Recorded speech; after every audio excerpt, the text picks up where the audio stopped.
Hi everyone, I'm here today with the Pound House and I want to tell you about Sarah and Joseph Pound's journey to Texas. I have a trunk with me today and it looks like the one in the slide that you're looking at. It's called Sarah's Trunk. Inside this trunk, I'm going to be showing you some artifacts. I want you to think about this word and what it means. An artifact is something created for a practical purpose from a long time ago. These artifacts happen to be from the 1800s. Let's go ahead and begin our journey with Sarah and Joseph Pound. I want you to think about when you go on a trip, what you would take with you. You wouldn't take a trunk, you take a suitcase.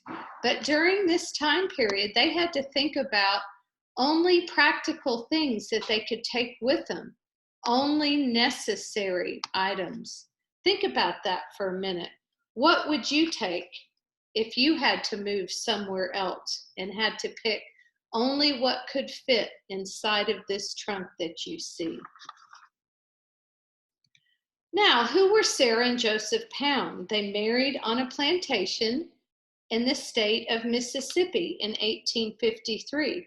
I want you to think about how they might have been dressed during that time.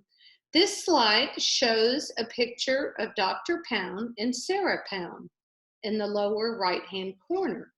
The brooch that you see could be an example of what Mrs. Pound may have worn.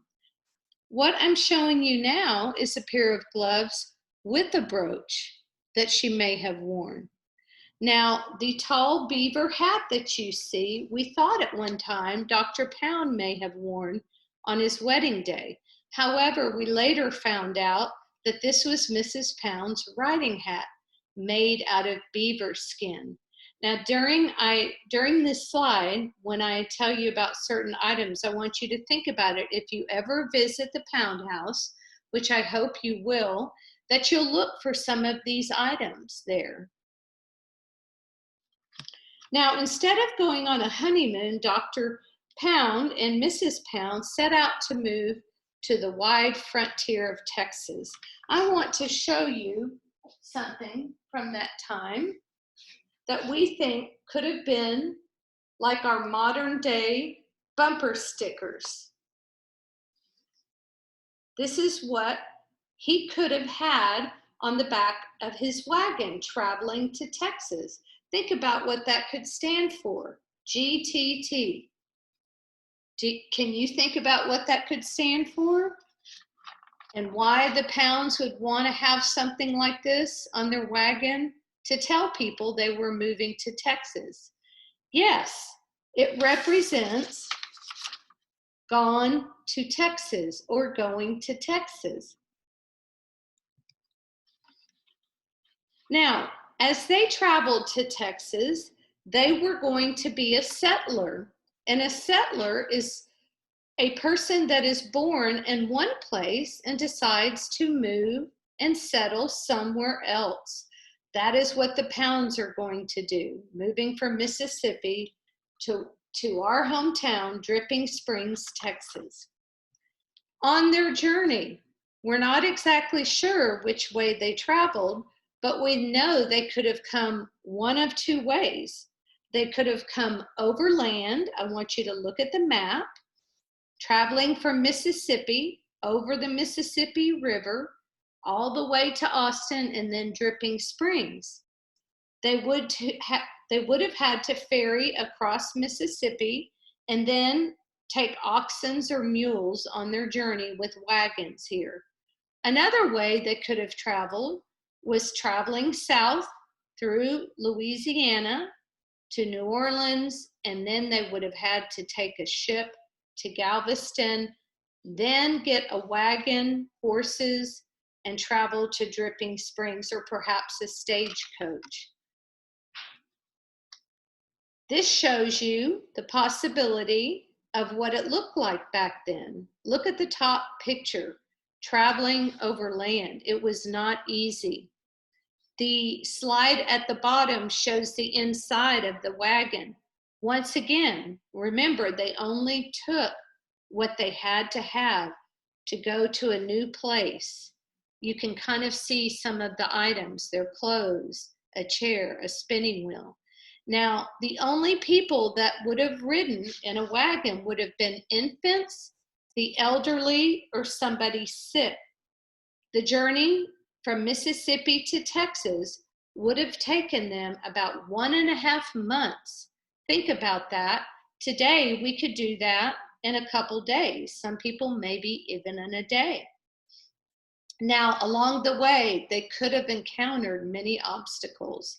Down at the bottom right-hand corner, you see a tent. This is from our own Pioneer Day at the Pound House. They probably would have camped out at night before their journey in the morning. Some of the dangers they could have faced: snakes, wild animals, they could break wagon wheels over rocks, many dangers during the frontier life. Now, the next way they could have traveled was over sea. Let's look at the sea route. Here is an example of another trunk that looks like Sarah's trunk. Notice the top of it. That's called a camelback. And the reason someone would have a camelback, as Sarah did, was so that water would pour off the top of the trunk, as well as other people could not put their trunks on top of it, so it would protect their trunks. What could some of the dangers over sea be? Pirates, seasickness. Oh, many of the children that I've gone to present this to would say sharks, seasickness, lack of food. So think about that. They went through many obstacles to get here. Now they have arrived in Hays County, Texas, where they would build a new home, the Dr. Pound Farmstead. This is our only local museum in Dripping Springs. They were about to establish a community. Now look at this picture. Those of you that live here will recognize it. It's on Mercer Street. And this is where Indiana Moss, the sister of Sarah Pound, first named our town. She saw some water trickling out of a rock going down to the creek. And this was from a natural body of water called a spring. Hence, we get our name, Dripping Springs, Texas. Now, remember, a community is a group of people living in the same place under the same government, meaning the same rules that they have. For example, when you're in school, your community is your school. Right now, if you're at home, your community is your home, or our city of Dripping Springs is a community. Now, what was life like, daily life like in the frontier community? Look at this photo here. This is Sarah Pound and one of her children. Now, one of the things that have been pointed out to me as I presented this is she looks a little harsh because life was very hard. She was not that old in this slide, but times were different. They were out in the cold, in the heat, doing manual labor most of the day. I want you to think about that. Also, think about what a frontier is. A frontier is like a wide open space where people haven't moved to or established. But this is what the Pounds were going to do, along with the Mosses and the Wallaces. Next to them, there could have been another settlement. Let's skip ahead to Christmas of 1861. By now, Sarah and Joseph have 2 children and a newborn baby. I want to show you what a baby may have worn back during this time. This is an example of a little baby dress. Another one, both made of cotton, and they would have been unisex. So a boy or a girl would have worn this. Another thing they may have worn is a shoe like this. Now, again, this is from the 1800s, so it's very weathered. The little buttons on the side, they would use this hook to open and close. Now, it is Christmas, which is normally a very happy time for families and usually a time that we celebrate. However, at this time, the Pounds were sad because Dr. Pound was going to have to go away to fight in a war, as most of the men during that time did. This is the Civil War. Many of you may be familiar with this war. From 1861 to 1865. This is when people in the United States had differences of opinions and people were split apart. The northern states were called the Union. The southern states were called the Confederacy. Because Dr. Pound was from Texas, which is in the South, he was fighting for the Confederacy. The flag in the top right-hand corner is one that was made for him by a woman in our community, and he used to carry this on the bridle of his horse. The picture at the bottom shows you an example of what they wore during this time going to war. They also rode on horses. Now, remember, Dr. Pound is gone and Mrs. Pound is by herself with her children. She did not want to go outside if she didn't have to, especially if it were cold. There were animals that they didn't want to get around. And the only way that they could get water at this time would be to gather it. Perhaps they had to go out to a stream or another natural body of water. Well, Dr. Pound was ahead of his times. He created what you see in this slide, which is called a cistern. A cistern holds water. And I want to show you something that they would have used to get this water. This is an enamel pan and ladle. They would have used this water to drink, to wash with, to maybe wash and help with their gardens.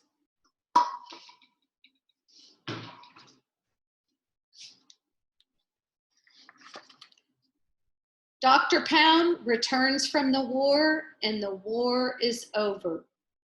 3.5 years have gone by, and the Union or the North has won. During this time, we did not have 50 states. I'm going to show you a representation of a flag during this time. I don't know that you'll be able to see all the stars on it, but normally it's fun for the kids to count them. On this flag at this time, there were 36 stars representing the states during this time. It is now 1865. Let's talk about everyday life. Look at the slide. The bed is not as large as some of the beds we have today. They had a smaller house, and they had, by this time, 6 children with 3 beds. The children slept together. How would they all sleep together on this one bed? Well, they had to sleep, as we say, like little sausages or crosswise. There was no air conditioned central heat, so they would all squeeze together when it was cold and sleep on top of the bed when it was hot. I want you to look at what's on that bed. It's a quilt. That quilt is handmade. Women during this time would use scraps of fabric and old clothing to make their own quilts for their beds. Here is a quilt that I have from this time period. This is all hand stitched. Now, I bet some of your moms, grandmoms or even great-grandmoms still quilt today. Another thing I want to point out in this slide is the slide at the bottom right. Do any of you know what that is? If you go to the Pound House, you'll see it. It's an outhouse. An outhouse was their only bathroom, and they would have to go outside to go there. Think about if it's the middle of winter, it's 30 degrees, the middle of the night, and you have to go to the bathroom. What did they do? They would not go out to the outhouse. What they would do is they would have a pot like this, and this is called a chamber pot. It would be under the bed, and this is what they would have to use until morning time when they could take it outside. The top right-hand slide shows you a rocking horse and some other things in the house. Well, another thing that the kids had, just like you do, are their school lessons. It was a little bit different in that Dr. Pound and Mrs. Pound brought in a teacher for their children, and not only their children, but many other children in the community. One of the things that they used during this time was a McGuffey reader. So they learned how to read just like you are today. Remember though, no computers, no tablets, no whiteboards. Everything was either in a book like this, or they would do math problems on a chalkboard like this.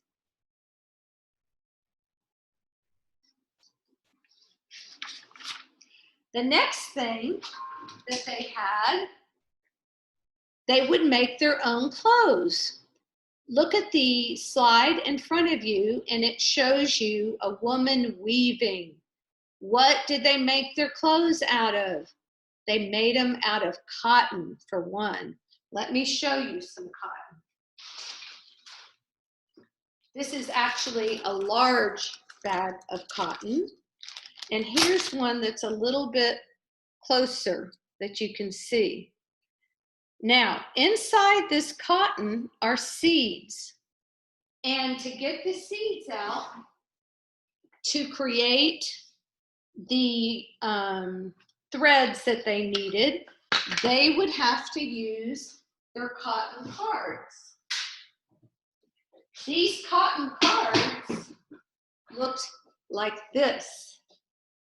The cotton would go in between, and they would rub them back and forth, till they got the seeds out, the husk out, and now they have created spools of fiber like this, which they can now make clothing out of.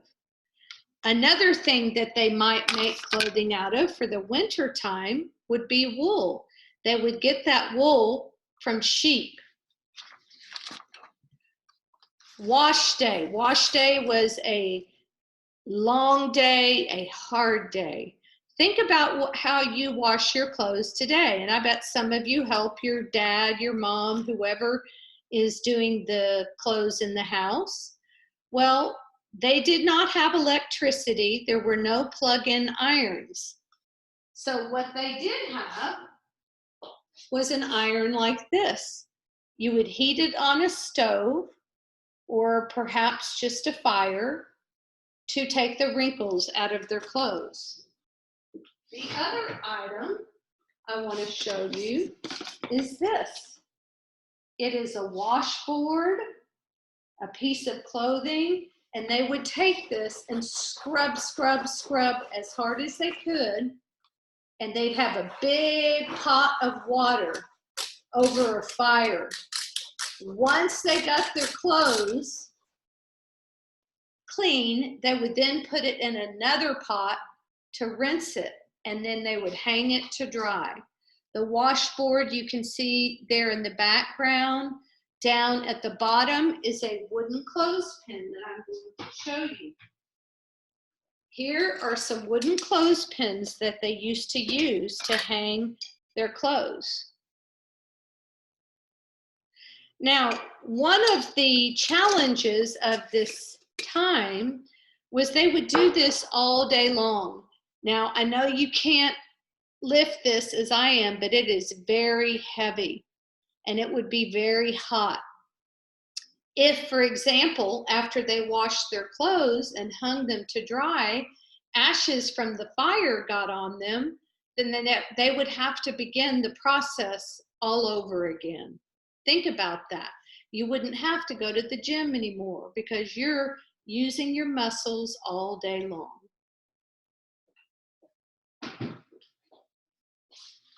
The next thing I want to tell you about is Dr. Pound. He was the only doctor in that community at that time. He saw not only his family, but friends and other people in the community. Look at that top slide on the right. That is a shot from that time period. Think about the shots you get. What would you rather get? Also, at the bottom right-hand corner is a stethoscope. This is what their stethoscopes look like. Now, when you go to your pediatrician, they have a stethoscope that wraps around their neck and they listen to your heart. That's what Dr. Pound used to listen to people's hearts during that time period. Also, most of the medicines were in glass containers, as you see, and many of them were from natural herbs that some people today still rely on. They used to raise their own animals to eat. They would eat cows, chickens, pigs, sheep, and they used to travel to get their other goods to a general store that still exists in South Austin. It is now the Pizza Garden there, but it would take them a day to get there to get flour, sugar, coffee, and things that they could not raise themselves. The woman in the photo is Miss Marguerite, and she's rounding up cattle behind the pound house. I want you to look at that and look at what the posts are made of. Cedar, which we have many cedar trees here. After they butchered the meat, the animal for meat, they had to be ready to preserve the meat. How would they do that if they didn't have freezers or refrigerators? Well, in the next slide, you will see how. This is the Pound family smokehouse. Again, if you go to the Pound house for a tour, you will see this. Every frontier family had one. Fires would be built inside this building, and when they began to smoke, the meat was hung above. This smoking preserved the meat. Now, we have sometimes when we go traveling, say camping, we have something that's very similar, and it's called jerky. I know a lot of people that still love to eat beef jerky, turkey jerky. It lasts a long time. Does not have to be refrigerated and is delicious. Look at the windmill in the background. On breezy days, the wind would blow the blades, making them turn. When the windmill turned, what do you think happened? Well, a pipe went underground to a well and it brought up water from the tank or the cistern. This also gave the family water for their house and for their animals. They also would grow and prepare as much of their own food as they could. I know we're growing a garden right now, and fresh vegetables are good for all of us. The Pounds did the same. Again, if you go to the Pound house, you will see this. This was called a greenhouse or a hot frame, the frame on the left. The one on the right shows you many herbs that they grew to cook with for seasoning. This is a recipe from the 1800s. It's a roast opossum. Look at the picture at the bottom. That's a possum. It was a prevalent animal that they cooked at the time, much like when we eat turkeys or chickens today. Now, another thing that they did was they made their own butter. Where did they get the makings for this butter? First, they would milk a cow, and after they milked the cow, the heavy whipping cream would rise to the top. Let me show you how they would do this. They would use a butter churn, and it would have to go, they'd pour the heavy cream in here, and then they would lift this up and down to make the butter. You also see a picture of this in the slide. Once the cream rose to the top, there would be a liquid and a solid. It would separate.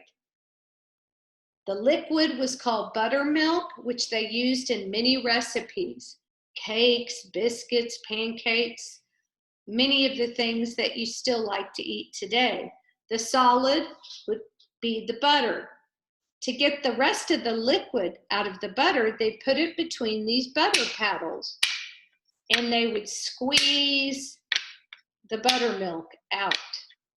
Now, I want to show you a way that you can make your own butter. If you take a jar like this and you pour some whipping cream in it, this you can get from H-E-B or any other store.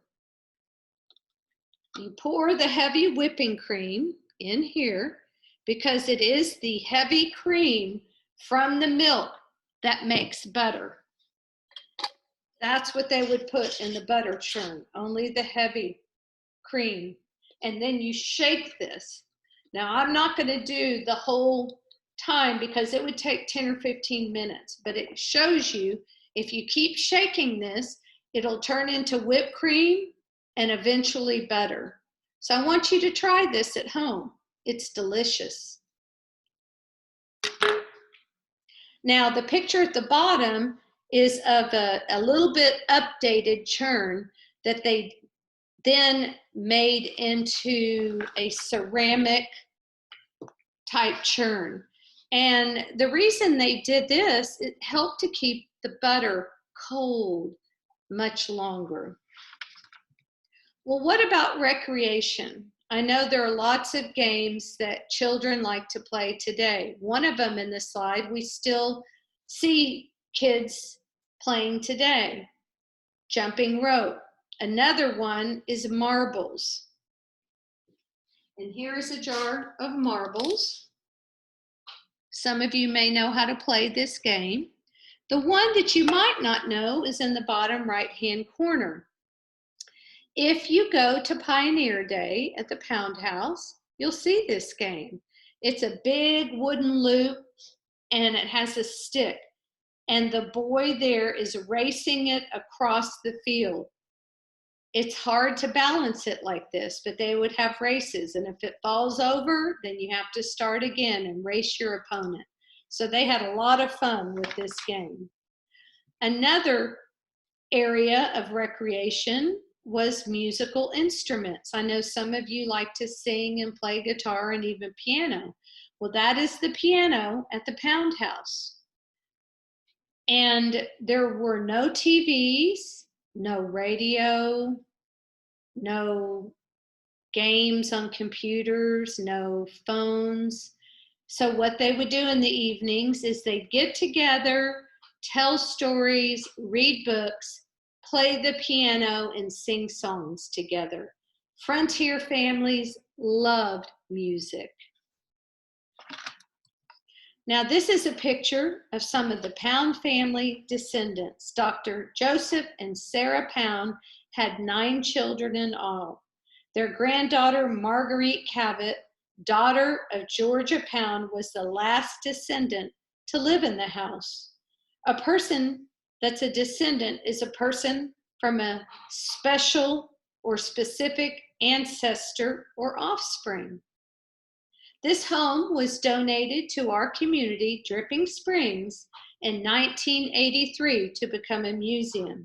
It was 5 years before any work was done or started on the project. I want you to look at the top left-hand photo. That's Marguerite. Marjorie is in blue and was the daughter of Marguerite. And Wanda, with her, is her daughter. Wanda is still here today and helps us with the Pound House. She's a docent and volunteers for many things for the Pound House. Preserving history takes great effort. This is the farmstead in around 1988, before our restoration began.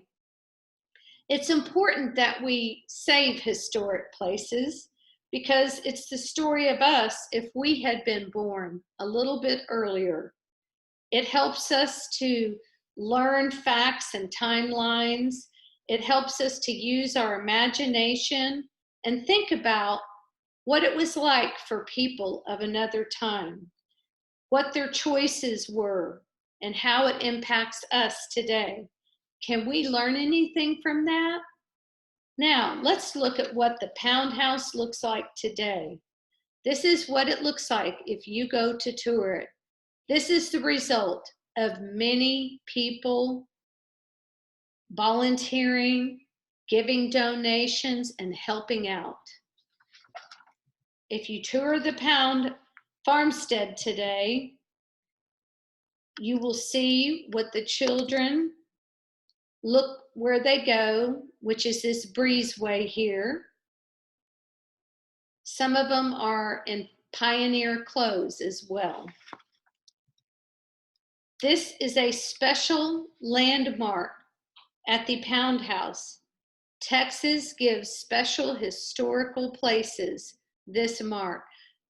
You will see it at the Pound House, but also think about this plaque when you go to other places in Texas and all over the United States.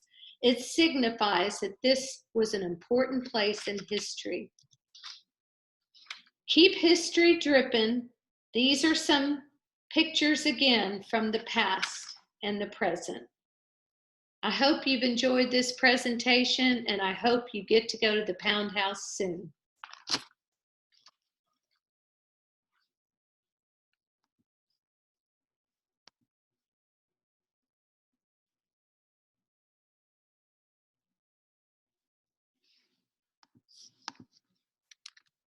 I hope that worked. Control Shift in the meeting. But will it save it? Dad said it would. It was